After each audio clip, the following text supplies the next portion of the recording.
Hello everybody, my name's Dave. Sorry I'll be reading from the script again, but I thought I'd better put a video together as it's been raining every single day so far. I still haven't managed to do the car, but as soon as I get a nice day and I'm not doing anything, then it'll be good to go.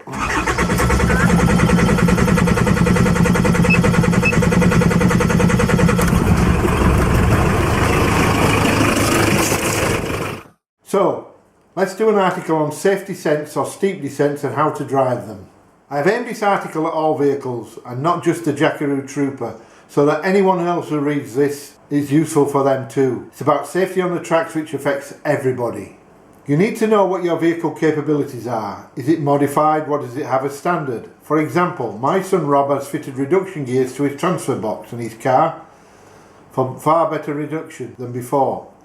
Therefore, he may need low-range second gear, where the rest of us need low-range first gear. So know your capabilities. You also need to know if you have hill descent control or if it's just manual or auto transmission.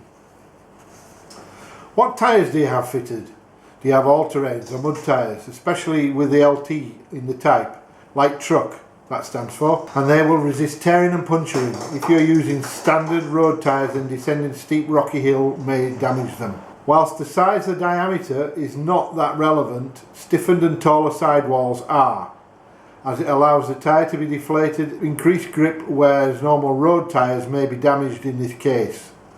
For example, 35 psi to get to the dirt tracks, 25 psi at the off-road point. This may well work for the descent as well. If it is wet or slippery, you may want to drop them a bit lower, down to 20 maybe, or 19 or even 17.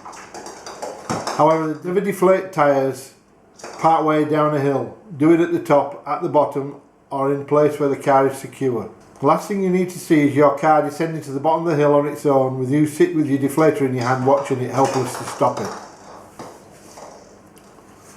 Setting up your vehicle.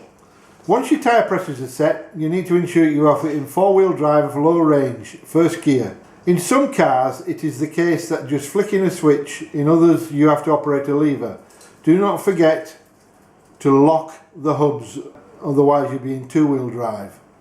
And I've done that myself. Forgot to lock the hubs in and been going uphill and downhill in two-wheel drive. You may be required to engage neutral before engaging four-wheel drive.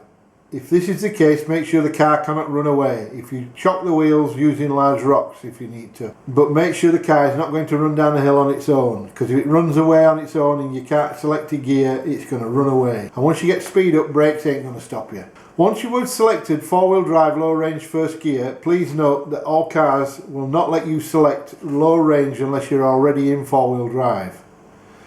With an automatic transmission, unless you select first gear only, otherwise it is in D or drive and the car will change gears and run away from you. So make sure you're in first gear selected if you've got an automatic. If you select 2 instead of 1, then the transmission will change to a second gear. Make sure if it is really steep, then you select the first gear only. It is essential for a safe descent of the hill. Never brake, especially if you do not have ABS. On longer descents, if you brake a lot, you can overheat the brakes. The brake fluid may boil and cause brake fade. Also, if you are descending a longer hill, you may not use the hill descent control. The reason being that it is the descent control uses a slight braking to slow the car and can equally cause brake fade. Using low range first gear instead, only brake if it's safe to do so. After the vast majority of descents, beware. At the bottom of many descents is a river crossing. You've just descended a steep hill and your discs and brakes are going to be very hot.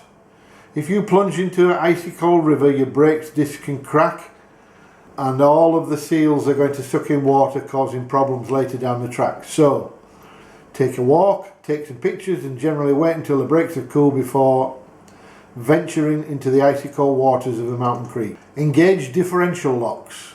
Now, if you have differential locks, engage them, but why? Aren't they for uphill use? Well, yes they are.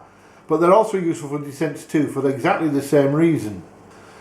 If you raise a wheel on a descent, then a car can run away from you if you don't have a diff lock. In the case where the axle wheels being off the ground on diagonally opposite corners, with going uphill you lose traction. The same thing can happen downhill, except the car will run away because there is no drive to hold you back. If you're on your Jack Jones, have a good look.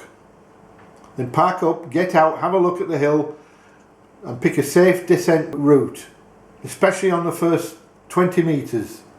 The reason you do this is because when you first start the descent, your bonnet will block any view of the descent until you are committed. The last thing you or anyone else needs to do is having a vehicle coming in opposite directions, having to stop, especially on the last bit or the first bit.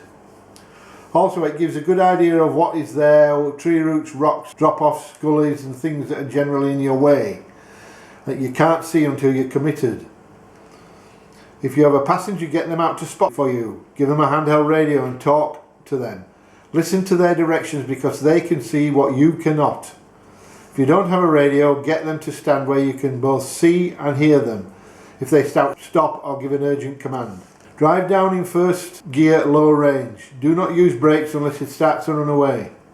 If you have an automatic transmission, make sure you've selected first gear only. The last thing you need is a runaway car that can't be stopped. Drive down the route you picked and listen to your spotter. Do not deviate once the descent becomes visible. Trust your instincts, let the engine do the work. On a longer descent, if you need to stop, make sure you stop off the tracks where the car cannot run away, especially if you need to get out. You will need to ensure that other vehicles can pass. Thanks for watching and I'll see you on the next video. Bye!